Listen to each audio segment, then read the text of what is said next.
professeur Jean Baïbek, on parle beaucoup hein, que vous êtes colérique, quand vous serez président, peut-être que les gens vont vous fuir. J'ai déjà répondu à ça, Jean-Jean. Je leur ai répondu que le président Biya, je crois que plus gentil que cet homme-là, il n'y a pas.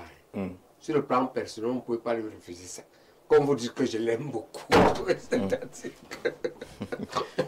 Mais vous voulez plus d'un autre gentil. Mais ce que je fais, je veux dire que qu'est-ce que sa gentillesse a donné comme résultat? Et Camerounais, vous connaissez la gentillesse. Vous-même, la plupart d'entre vous méritez le fouet. Non. Maintenant, oui. Nous tous. Mais les UPC ne veulent pas. Ah d'accord. Les UPC ont refusé, m'ont dit de venir retirer ça. J'ai discuté avec les conditions, c'est la bonne foi. Oui. S'il y a la bonne foi, on n'aura pas ça. Et je peux vous dire ça. J'ai dirigé l'enseignement de la médecine. J'ai été le leader de l'enseignement de la médecine dans ma génération. J'ai fait venir les élèves, les étudiants en médecine. Les médecins qui sont allés leur demander. Un pratiquement sur deux, mon élève, mon ancien élève. Je les ai fait venir à l'école à 7 heures. Et ils venaient. Est-ce que j'ai fauté quelqu'un? Et parfois les plus protégés. Il y a un type qui est ministre qui avait 2 enfants. Un des ministres chéris du système. Quand ils sont chez moi, ils sont les plus disciplinés. C'est eux qui disent même aux autres que ici, là, on ne s'amuse pas. OK? Et ils sont contents d'apprendre. Donc, mais moi j'ai une méthode. Je n'ai pas fouetté les étudiants en médecine pour leur enseigner la médecine. Pourquoi je vais fouetter tout le monde? Pourquoi je vais battre des gens? Hein? Dans ma famille, moi je suis dans une famille, on nous a élevés, ce que nos parents nous ont laissé, c'est que nous éduquons les enfants en communauté, c'est-à-dire qu'on est une même famille, les mêmes parents et tout ça. Il y a beaucoup d'enfants. Et il y a beaucoup de gens, il y en a qui font des enfants, d'autres n'en font pas. Peu importe, on les élève en famille. Si bien que mes enfants, avant qu'ils deviennent grands, beaucoup ne savent pas qui était leur père et leur mère biologique. On en parle encore assez. D'accord. Hein? Et donc, pour répondre clairement, je voulais te dire, en famille, je suis considéré comme le papa le plus gâteux. Ah bon? Oui, en compétition avec mes frères et mes cousins, par rapport à tous nos enfants, ils disent que je suis le meilleur papa. Les enfants m'adorent. Donc, je ne peux pas être... Mais quand ils vous regardent à la télé, ils disent que vous êtes différents. Il y a le papa gâteux de la maison et le papa fouettard. Je dis donc aussi à ceux qui ont peur que je vais être le papa gâteux, la seule chose que je vous demande. Et ça, l'UPC a accepté ça, c'est d'être de bonne foi. Sur des questions difficiles comme celle de la prévarication, je prends sur mon dos que si vous êtes de bonne foi pour rembourser ce que vous ne méritez pas, ok, même votre nom ne divulgue pas. Est-ce que ça doit gêner l'attitude du professeur Baïbek dans ce Cameroun? Je crois que... Beaucoup appellent au changement. Je vais poser la question à Frédéric. Beaucoup appellent au changement. Ils disent qu'il y a eu beaucoup de laisser-aller, beaucoup de laxisme, beaucoup d'impunité, beaucoup d'inertie. Est-ce que c'est utile que le professeur Baïbek, arrivé à la tête du Cameroun, devienne monsieur gentil? Mais c'est bon. S'il peut le devenir, ce n'est pas une mauvaise chose en soi. Mais ça va faire un gentil qui succède à un autre gentil. Non, c'est la double face. Gentil si tout le monde est correct. Gentil si tout le monde est correct. Je vais le mettre méchant si quelqu'un n'est pas correct. Je vais le corriger. D'accord. Et là, voilà, c'est la bonne attitude. C'est ce que l'UPC accepte. Oui, l'UPC accepte ça comme tu dis. Fouetter quand les gens ne veulent pas se conformer. S'il faut fouetter, il faut fouetter. Et quand il ne faut pas le fouetter, vous restez... Mais vous êtes patriarche. Est-ce que les Camerounais aujourd'hui méritent quand même d'être fouettés?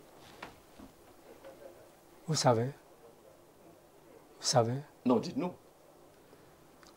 Excusez-moi de faire peut-être une comparaison. Si moi je peux vous dire qu'il est arrivé au Ghana, on a eu à fusiller tout un gouvernement. Hein? Après cette fusillade, on a lié les membres du gouvernement sur un peloton d'exécution. On les a exécutés. Après cette exécution-là, le nouveau patron appelait les Ghanéens à venir prendre des portefeuilles. ministérielle. Ces Ghanéens-là fuyaient. Ils ont fui. Voilà. Et ils ont fui. Vous comprenez? Le Ghana aujourd'hui est debout. Grâce à cette fusillade-là. On ne dit pas que c'est le bon exemple, le fusil, mais c'est pour montrer qu'il faut un peu de fermeté. Pour que tout à fait. Tout à fait. Parce que sans un peu de fermeté-là, vous ne pouvez pas avancer positivement. Mais le Cameroun d'aujourd'hui, pour vous, est-ce qu'il faut utiliser le fouettard, comme le disait Charles Atiba Yene, qu'il faut à un moment donné placer une machine qui fouette les gens à la pause centrale et que cette machine fouette tous les Yaoundéens, par exemple? Moi, c'est ma position personnelle. Oui. Si vous n'arrivez pas à fouetter les Camerounais, ils ne changeront jamais. Avec tout ce qu'on a vécu dans ce pays. Donc vous demandez qu'on ne transforme pas le professeur Baïbek en gentil toutou, petit chat? Non, non. Le problème est que il faut fouetter. S'il faut fouetter, il faut fouetter. Même Dieu qui nous a créés, par exemple, Dieu fouette. Peut-être plus dur que ça. Hein. Il va même jusqu'à tuer, jusqu'à envoyer des inondations. Dieu qui nous a créés. Et pourtant, personne n'a un cœur comme Dieu. D'accord. C'est clair. Christian, est-ce qu'il faut un peu de fermeté? Vous voulez que le professeur Baïbek change, qu'il devienne tonton gentil? Est-ce que sa façon d'être peut gêner dans un pays qui est à la recherche de la refondation? I think it's all right. You can move. Because we Cameroonians, we are very stubborn. If I have a right between you, with a negotiation, if it's not moving, if I tell you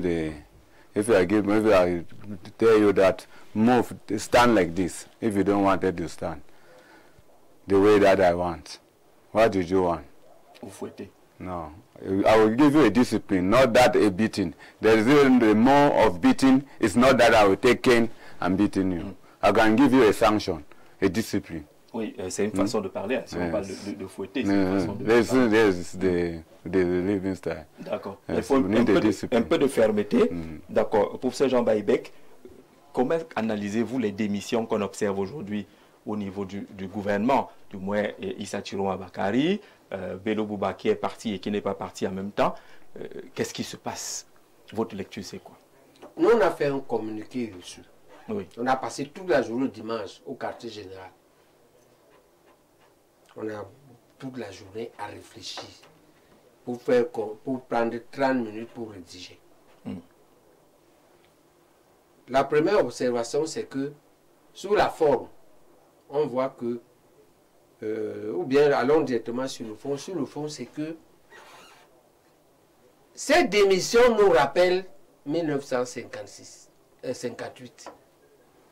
C'est-à-dire que Mbida a été légalement élu, après qu'on nous ait exclus, entre eux, les ojulatrices qui sont restés. C'est Mbida qui passe.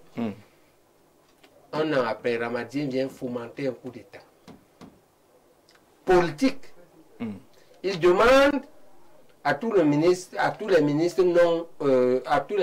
de démissionner pour que Mbida ne puisse plus gouverner. Et il propose de placer Paul Sopor. Paul Sopor, plus a refusé l'offre.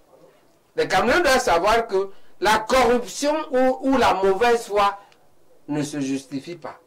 Même en situation de danger, il y a des gens qui ont refusé. Paul Sopor a refusé. Un deuxième a refusé. On a proposé un deuxième, Njoya Aruna. Njoya Aruna a refusé. Il leur a proposé quelqu'un qui pouvait... La leçon à tirer, c'est que il y a aussi des gens qui font mi-figue, mi-raisin. D'accord? Mais ce que Njoya Aruna, c'est que il dit, je connais celui qui a l'esprit tordu de traite, qui va accepter. Parce qu'en réalité, Paul Sopor refuse de trahir les élections et de trahir son pays qu'il veut le construire.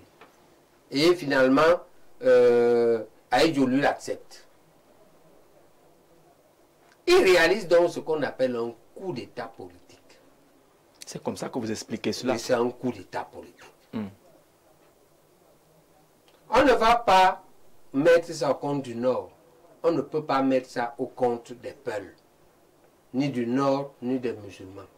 Il faut savoir que toutes les tribus, toutes les religions ont des gens qui s'inscrivent dans le faux et à l'antipode de la logique. Ok? Il ne faut pas que ni les nordistes, ni les Peuls, ni les humains se trouvent stigmatisés. On dit seulement que c'est lui qui a fait ça. Ça nous rappelle ça. Et cette fois-là, le coup de part politique a marché. Ça nous rappelle également 1984. 1984, Aïdjo, cette fois-ci, veut refaire la même chose. C'est là la réunion du lac. On réunit les ministres du Nord là-bas. Ils veulent les faire démissionner pour mettre bien en difficulté. L'idée de te communiquer, c'est ça que ça nous rappelle.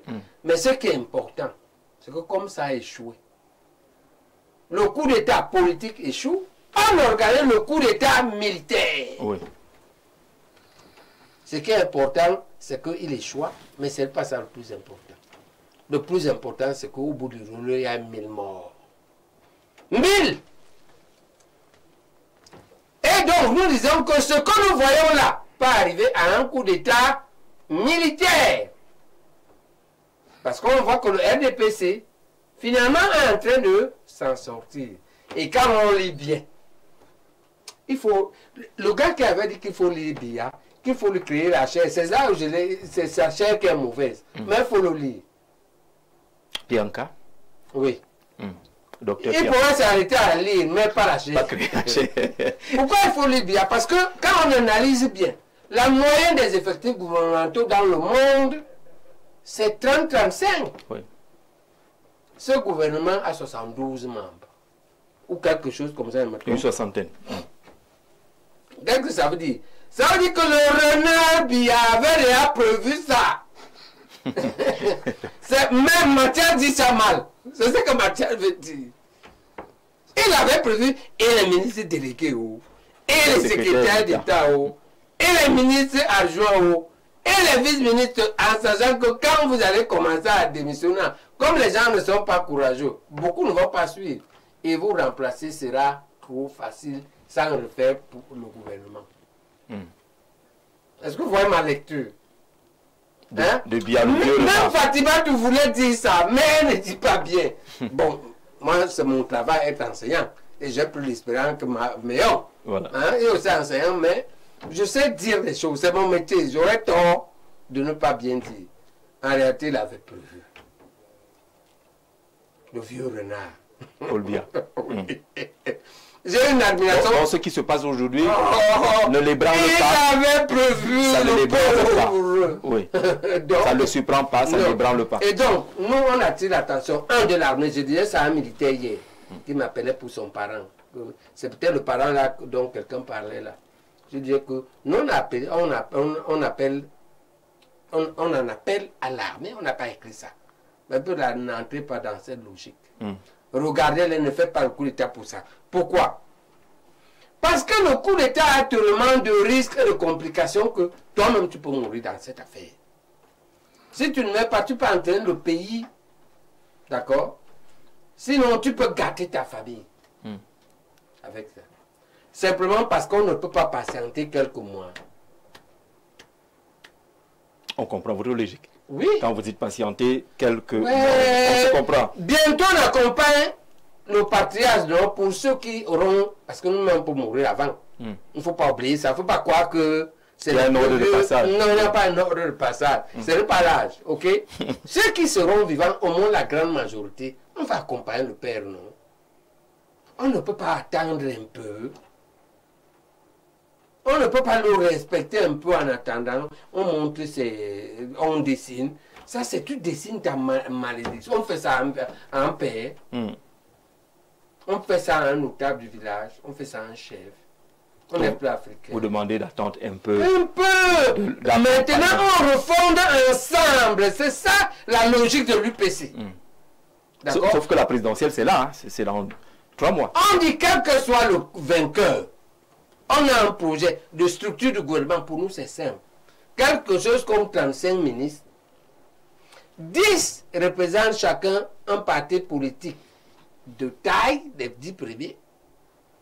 10 représentent la société civile, un par société civile. Et les religions, un par société civile et par région. OK? Et 10 au prorata des résultats des présidentielles. Et on aura quand même premier, deuxième, troisième, non? Oui. Comment on fait souvent pour faire la liste des municipales? Jean-Jacques.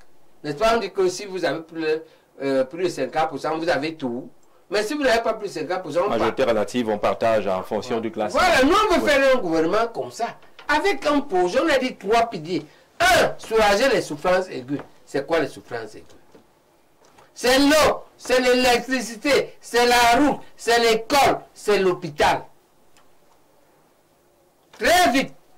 Avec quel argent? Mais l'argent que ceux qui ont volé ont remboursé. On sait que la Cour des comptes a valu ça entre 5 et 10 000 milliards.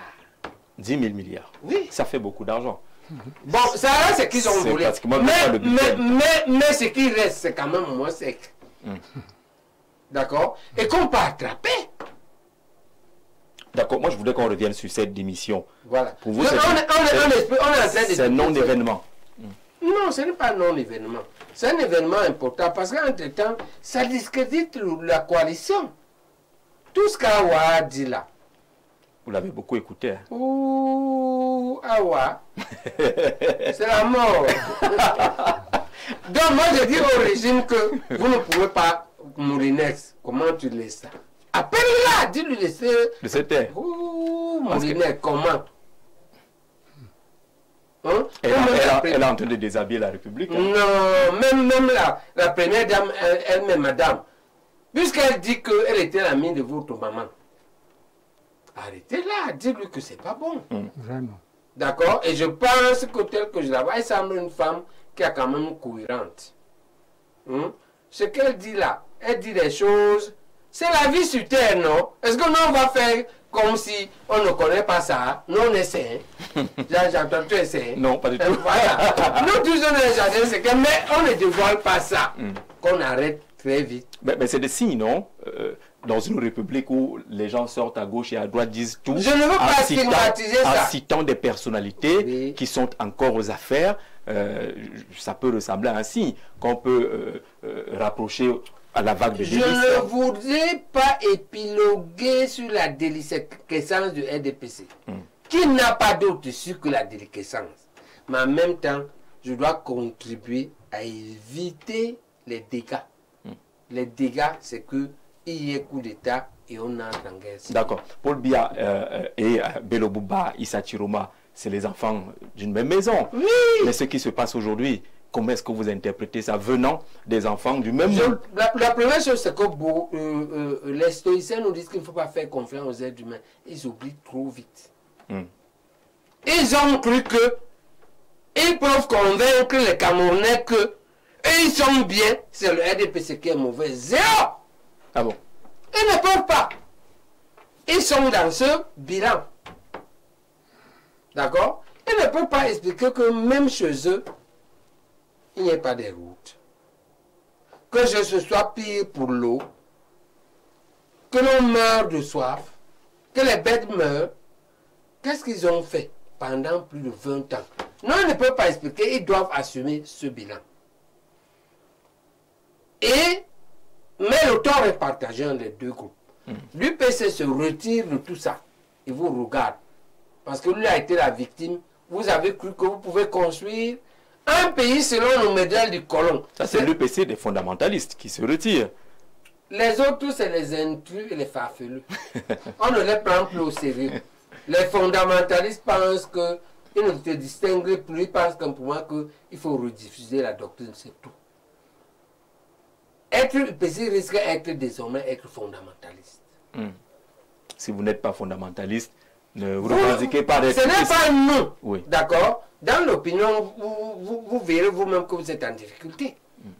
Vous ne pourrez pas survivre si vous n'êtes pas la doctrine des pères fondateurs. Parce que c'est la seule qui paye. Parce que c'est la seule qui nous restait à appliquer.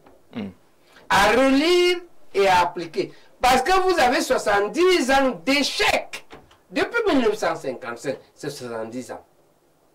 Ok? Les pays qui étaient largement moins que nous sont aujourd'hui des puissants. Je dis bien des puissants, pas des pays développés. La Corée était moins que nous. Il faut le savoir. Et donc, nous, le but n'est pas de mettre lui dans un dit que comme le PDCI, comme tous les partis de l'économie, comme l'UNC, le RDC va en train d'exploser. Et le débat aujourd'hui à l'UPC, c'est que il y en a qui vont venir. Comment on organise la passerelle? C'est ça. Parce que ce n'est plus difficile de prouver que la seule doctrine qui est viable est la nôtre. Ce n'est plus difficile. C'est évident, ce n'est plus difficile de démontrer que la doctrine néocoloniale ojoulatiste, mise au départ dans l'UC et dans le PDC, il faut que la jeunesse comprenne. C'est qu'à l'origine, au Cameroun, après la Deuxième Guerre mondiale, deux écoles de construction du Cameroun s'opposent. L'école Ojoula qui dit que nous ne méritons pas l'indépendance. Oui. Nous ne sommes pas à ce mur. On nous donnera l'indépendance dans peut-être 90 ans. Entre-temps, on exploite notre pays. Il y a l'école de l'UPC, qui dit qu'elle va préparer les Camerounais à l'indépendance dans une échéance qui ne doit pas dépasser 10 ans. En réalité, on voit ce que l'ONU veut faire. Les deux écoles s'opposent. Ojoula est un blanc, c'est un colon. Et Nobel est un nationaliste et il est noir. Il y a les Camerounais qui suivent le blanc, qui sont convaincus que effectivement on n'est pas mieux. Parce que le blanc dit que, oh, c'est même lui qui crée le tribalisme, Ojoula. Il dit que non, les Bamilekés, c'est les commerçants. Et les petits boulots, c'est les écrivains, ils sont intelligents. Il dit que les bassins, ils aiment les bâtir. Ils prennent des choses, ils nous attribuent, ils nous opposent. Voilà leur méthode. On lui passe du temps à nous dire que notre diversité ethnique et tribale est une richesse. Donc chacun doit s'accaparer en commençant par chez lui. Intègre bien ta culture bassa ou babiliké, mais ouvre-toi. C'est pourquoi, pour manifester ça, on va appuyer à Tchad en 1950. Et tout le monde joue ici, Mathias. Il fait le premier congrès avec lui et en fait le premier président de l'UPC. Le colon est tellement irrité. Ça, c'est les enfants qui... Voilà l'histoire. Oui, c'est important. Le colon est tellement irrité qu'il lui fait la pression. Le type de Tchad arrache même ses femmes. Donc, je me suis oui. Il craque en 52. Au début 52, il n'est plus là. On ne le voit plus. C'est bien. C'est pourquoi le deuxième congrès de l'UPC a lieu à Ezeka. Et parce que le type d'Ezeka est aussi radicalisé, on le fait dans un champ de manioc. Et c'est là que Moumié devient président. Parce que Ndjoumessi a craqué. Donc, le colon divise les Camerounais depuis. Les deux écoles s'opposent. Et Ojoula, qui est le chef de cela, il a ses Camerounais, parmi lesquels il y a d'abord Mbida. Mais comme Mbida est le premier médecin, il réfléchit. Il est intelligent. À un moment, il paraît qu'il lui demande les choses de baisse la culotte. Mbida refuse. Il baisse la culotte. C'est la rue qui dit ça. Oui. Je ne crois pas à ça. Mais je crois qu'il ne s'attend pas idéologiquement avec Mbida. Parce que Mbida voit que la différence avec beaucoup d'autres, c'est que Mbida voit qu'il a son niveau. C'est un médecin généraliste ordinaire. Ce type, il me dépasse même en quoi. Pourquoi il veut me... Mbida se révolte et crée son parti. Et c'est pourquoi qui est différent du parti d'Aïdjo, qui est UC. Parti des démocrates. Au Voilà. PDC. Donc, quand nous disons donc les Ojoulatis, il faut que les jeunes Camerounais comprennent pourquoi on dit ça. C'est les deux écoles fondamentales de la constitution du Cameroun qui s'opposent. C'est pourquoi on les appelle les Ojoulatis. Donc, ce qui se passe là, ça craque à l'intérieur de la famille Ojoula parce qu'ils ont gardé les mauvaises habitudes. Les mauvaises habitudes, c'est que d'abord, on ne lit pas les pères fondateurs. Si tu ne lis pas les pères fondateurs, si tu n'as pas la réflexion, bon, tu ne lis même pas. Je crois que les autres oublient. D'accord? Moi, je suis proche je connais beaucoup d'entre eux. Hein, beaucoup d'entre eux, leurs enfants sont mes anciens élèves. Oui. D'accord? Et j'ai été proche d'eux. Et donc, ça craque dans la famille Ojoula. Le vrai problème pour nous n'est pas de se retirer pour rire, ou pour ajouter le bois ou de l'huile dans le feu. C'est pas ça que l'UPC doit faire. On se retire, on dit attention, il y a l'école des pères fondateurs, venez vous lisez. Et on leur dit, mettons-nous ensemble dans une structure de gouvernement d'union nationale, dans un programme d'urgence et de refondation, après avoir pensé les plaies, pour poser les bases d'un Cameroun demain. Nous, on le fera si on gagne les présidentielles, mais si on ne gagne pas, on le recommande à tout le monde, à celui qui sera proclamé vainqueur, parce que ce sera un vainqueur proclamé sur un corps d'électorat que tout le monde dit mauvais, sur une constitution que tout le monde veut réviser, sur un élecam à qui personne ne fait confiance. Voilà notre attitude. D'accord. Alors, ce qui se passe aujourd'hui avec ces différentes démissions, les Camerounais disent que c'est les enfants d'un foyer polygamique qui sont en train de se diviser aujourd'hui. Chiroma, Bello Bouba, on va mettre Paul Biya, ça se déchire. Quelle est la lecture que le patriarche a de cette actualité-là? Oui, ma lecture, c'est quoi? C'est des enfants d'un même père, le général de Gaulle. Voilà leur père, qui se dispute le pouvoir. Donc, c'est tout à fait normal que vous avez 5-6 garçons, votre mort approche, c'est tout à fait normal que chacun veut tirer la couverture de son côté. C'est ce qui est en train de se passer là. Nos frères du Nord, ceux qui sortent du gouvernement là, eux ils pensent que être chef d'État au Cameroun doit leur revenir de droit. Je ne sais pas qui leur a donné ce pouvoir, que être chef d'État, comme c'est revenu, c'était d'abord au Nord, c'est revenu au Sud, il faut que ça reparte au Nord. C'est l'héritage. Bon. Pour eux, c'est l'héritage. Or, nous savons que ce n'est pas l'héritage. Oui. Donc, regardez même, ils ne veulent même pas qu'un autre parti politique accède au pouvoir à étudier là. Ce n'est que eux seuls qui doivent être là.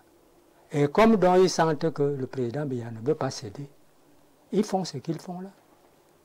C'est ce qu'ils ont fait à André Marimbida hier, quand il était Premier ministre.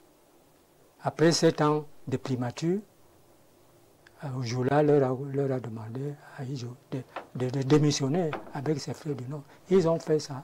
Mbida est tombé.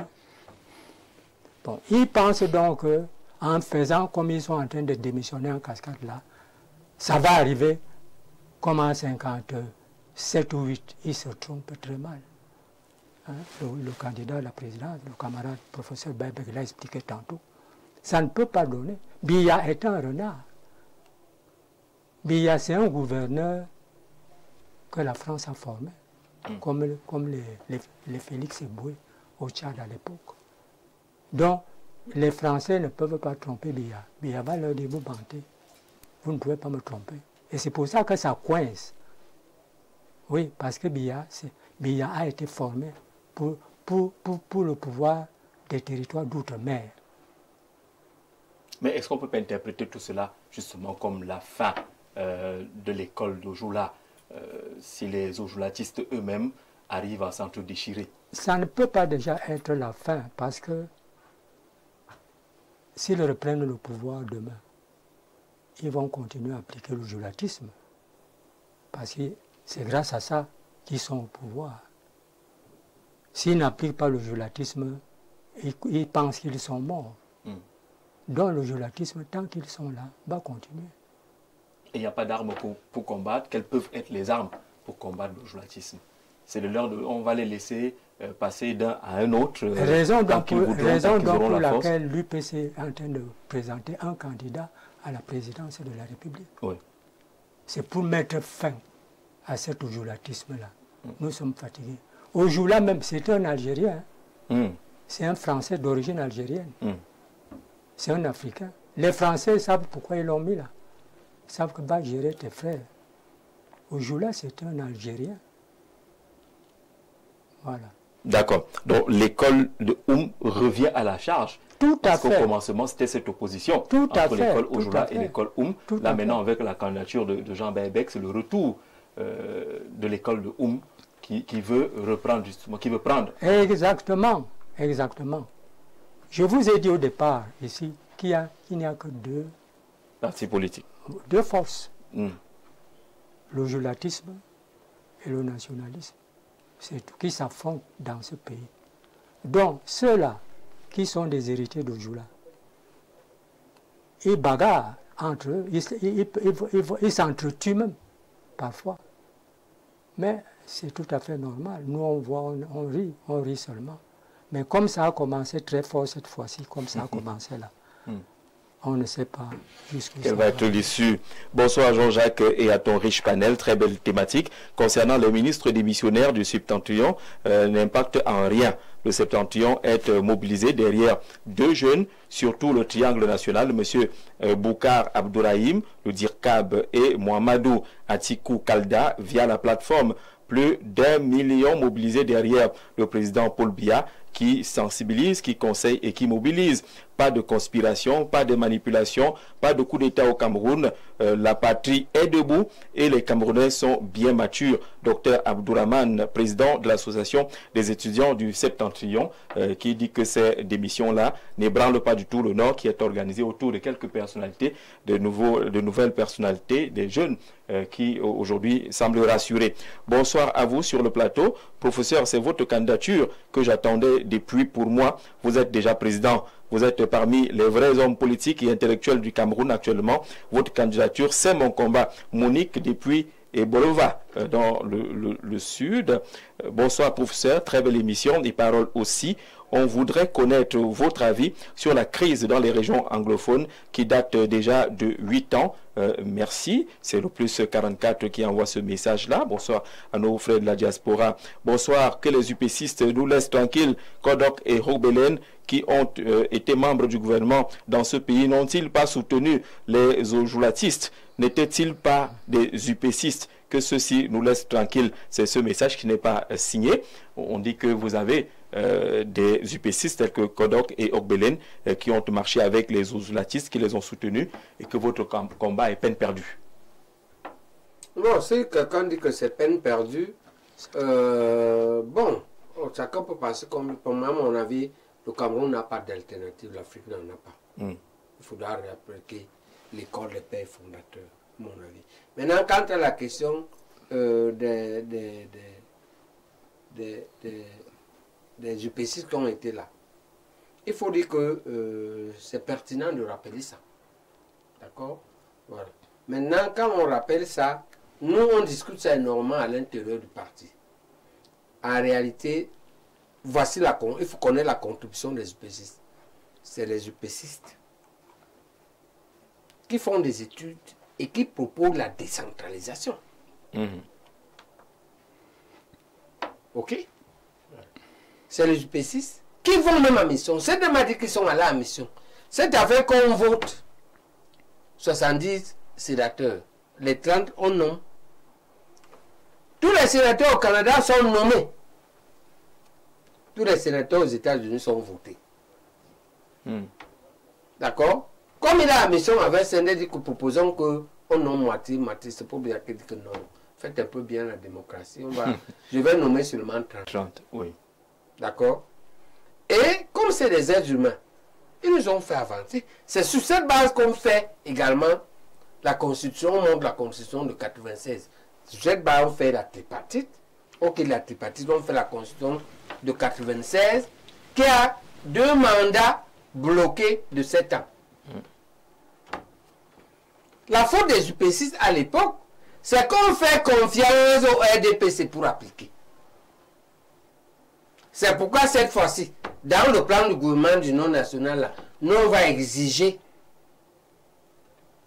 des outils de contrôle et prévoir aux gens que si vous ne voulez pas qu'on fasse ce qu'on a prévu là, si vous nous bloquez, on claque la porte. Ça va être écrit dans la plateforme. D'accord? C'est-à-dire qu'on a des objectifs chronométrés. On sait quelque chose comme On dit que première année, toutes les communes doivent avoir chacune bitumé, on va dire, la moitié de la distance, qui la sépare de la route la plus goudronnée. Ok? Si 1 kilomètre manque, d'abord on dit celui qui n'a pas fait le kilomètre. Pourquoi il n'a pas fait? Et on le sanctionne. Si vous insistez avant la deuxième année d'émission, si vous ne corrigez pas, et on parle même qu'il faut faire des évaluations de type trimestriel. Ok? On ne veut plus laisser un gouvernement faire ça.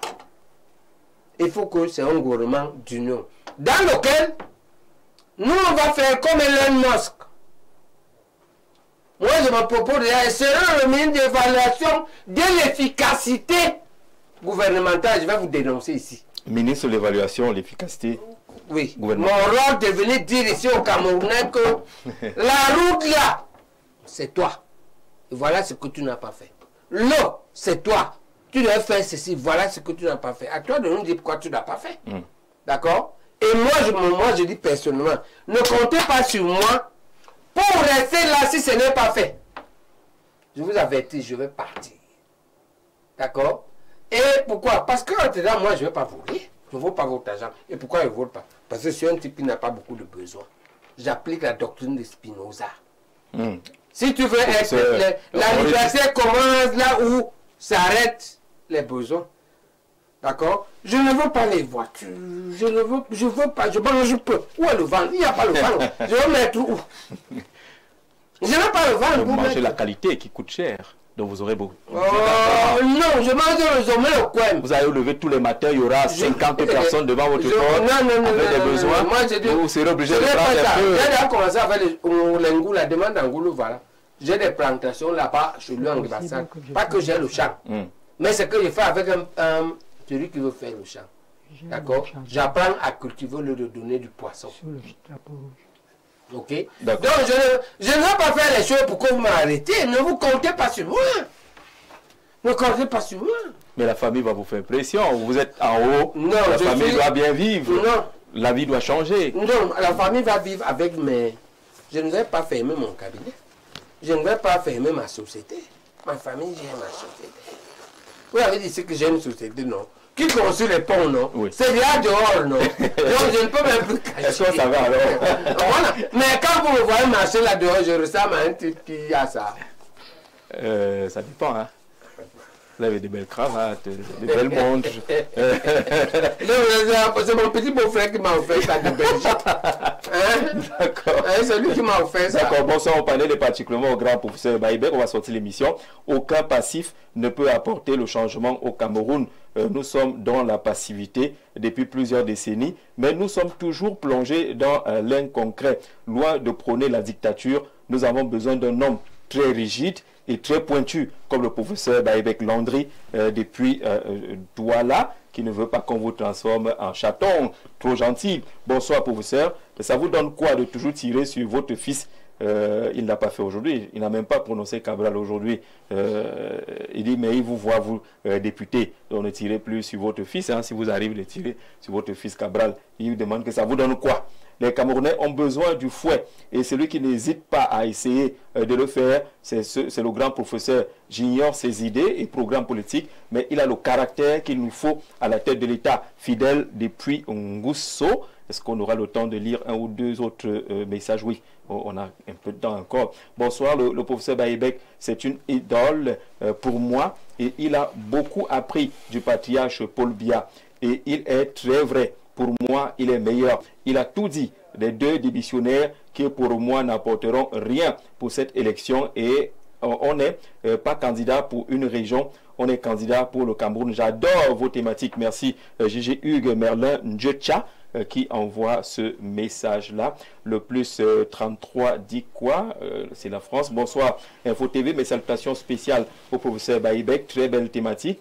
Avec vos invités, Jean-Jacques, s'il vous plaît, dites au professeur Baïbek que quand il sera président de la République du Cameroun, qu'il pense au premier pont de la Sanaga maritime à l'UQAM Sokatral. À l'époque, il fut électrifié, et maintenant, rien ne marche. cela nous fera plaisir à aider à Ville Lumière. Ibrahima, fan numéro 1 d'Info TV du côté de Marseille, qui dit qu'il ne faut pas oublier ce pont-là qui est mort aujourd'hui. Bonsoir Gilles, bonsoir au panel et bonsoir particulier alors qu'il n'est pas là. Je prends rapidement ce qui est important. Je retrouve un professeur plus apaisé, mesuré et très structuré dans son discours, son approche et ses perspectives. Voilà la posture qui vous sied, professeur Sengila Moto à Yaoundé, qui trouve que là maintenant vous êtes un peu plus mesuré, plus posé. Je souhaiterais poser une question aux deux représentants de l'UPC sur votre plateau, s'il vous plaît. Est-ce que l'UPC prend la peine de vérifier le parcours judiciaire, extrait de casier judiciaire des postulants aux différentes élections avant leur désignation ou leur vote? Si oui, comment ont-ils pu ignorer que leur candidat Yam Timba est un repris de justice? L'administration le sait, mais laisse faire pour le disqualifier au moment opportun. Merci. C'est le plus 41. Bon, moi, je ne savais pas ça. Ouais, vous ne savez pas. Tu entends que vous ignorez qu'il est un repris de justice. On n'en sait rien. Peut-être que c'est une information que vous donnez là. Bonsoir, monsieur Zé. Le baboké de la modération. Vraiment, ouais, baboké. Et voici ce que je pense. Dans un pays où la douceur de la norme est perçue comme faiblesse, l'autorité de l'État doit se réaffirmer dans le respect du droit, mais avec fermeté et constance. Le Cameroun, comme d'autres États post-coloniaux, est confronté à un mal profond, le laxisme institutionnalisé, une tolérance coupable envers la médiocrité et un culte d'impunité érigé en système. Or, le droit public et plus précisément le droit administratif et constitutionnel reconnaît à l'État un pouvoir coercitif légitime, le monopole de la contrainte légale pour organiser la société, garantir, c'est un peu long, mais on comprend bien de quoi il s'agit. Gallois depuis le CRADAT. Monsieur Zé, s'il vous plaît, lisez mon message, merci. Je ne suis pas un Nyama Nyama, je ne sais pas ce que c'est qu'un Nyama Nyama. Allez, on arrive à la fin de ce programme. On vous dit grandement merci d'être parti d'Akonolinga. Merci d'être parti du nord-ouest, mais également de Guibassal. Là, on vous connaît très bien. D'ailleurs, on vous salue là-bas. Professeur Baïbek, est-ce qu'on a la dernière photo pour sortir? Est-ce que Célestin peut nous proposer cela? Les gens se mobilisent toujours pour soutenir. Lorsqu'on lit tous ces messages-là, il faut bien qu'on leur rappelle que vous avez à tout le dossier complet. Ce qui va manquer pour le moment, ce sera les 30 millions. Oui, la caution. Et j'ai changé de chapitre pour la caution.